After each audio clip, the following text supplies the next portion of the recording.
Okay, so I'm going to explain how to get a IBC and turn it into a proper water tank. And now what you need is your IBC and one of these strange connectors. Now that's basically all plastic. There are brass ones, and I'll show you one of those. And this piece here is threaded pipe. And this here is essentially like a nut and then a giant washer, but it's all moulded into the threaded pipe. And then your blue there is your rubber seal. And then you get like another one of these flanged nuts again, and another rubber seal. And what you basically got to do is you got to hook this one and thread it onto that one, and in between your two rubber seals is going to be your IBC.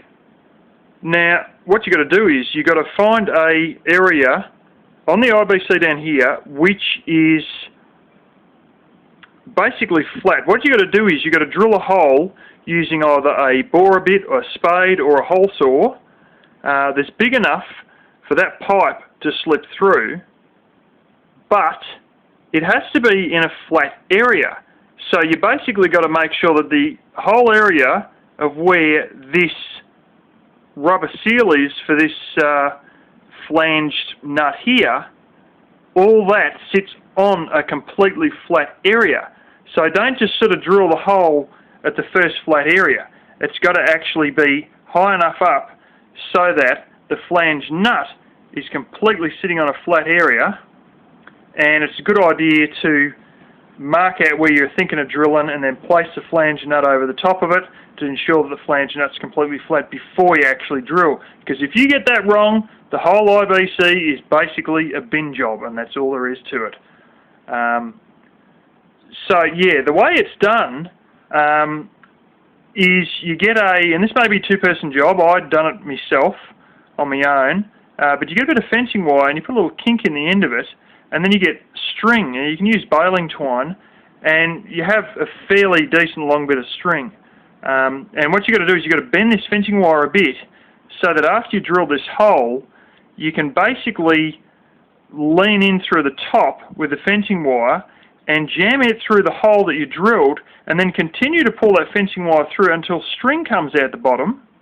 And the idea of the string is the string is nice and flexible so that you get the end of the string, you thread that onto the end of the string, like put the string literally right through the middle of it, and then just let it slip down inside, and then with a bit of jiggling of the string here, and maybe a bit of jiggling at the top, and this is where you may need a second person, you may need to get your fingers inside and try and pull it through, you'll eventually get this threaded end outside the IBC.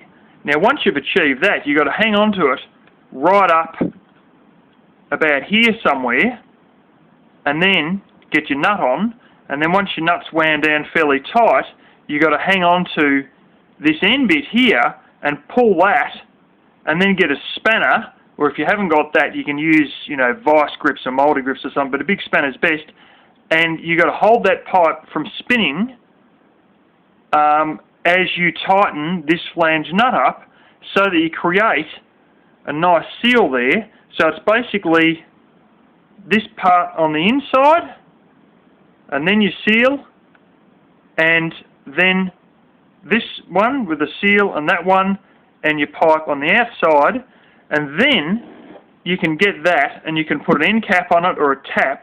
Now use Teflon tape before you put your end cap on, or Teflon tape where your tap's threaded on, and then fill that up partially to see if that is not going to leak, and see it's actually going to hold the seal. But we'll go look at a few of those, and then I'll show you a way that you basically use this sort of a thing in brass, because you can get an individual threaded brass pipe and individual brass nuts, brass flange nuts rather, as well as this plastic one. And I'll show you where I've used the brass version to secure a tap from getting bumped and cracking any water pipe fittings or anything like that. And I'll also show you the sump pump that I suck out of IBCs with.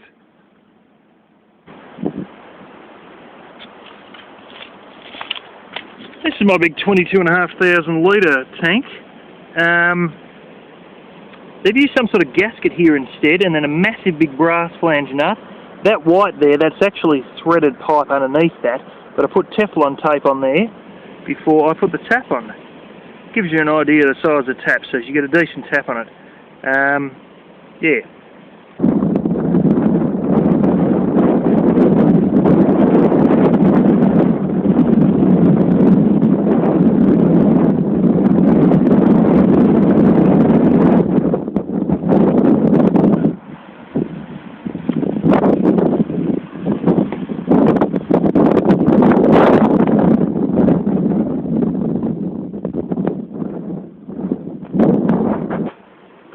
Okay, what you saw there lastly was a sump pump.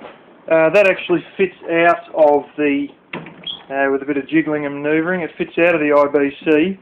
And I was trying to lift it up high, but I bloody damn near ran out of hands, didn't I? So I'll show you this one here anyway. Now this here is my tap at my sink. There's a little connector there. And that's your threaded brass there, and there's your flange nut. Now this is just basically stuck on a bit of 4x2, that's the whole idea, to give it a bit of stability. And then on the other side, there we go, another flange nut, and that goes into plastic piping. Now that means if I give this tap a thump, which I have on occasion coming out of the shower, that won't break said plastic pipe, because it's secured with the 4x2, and we're sandwiching the 4x2 to basically hold the tap solid.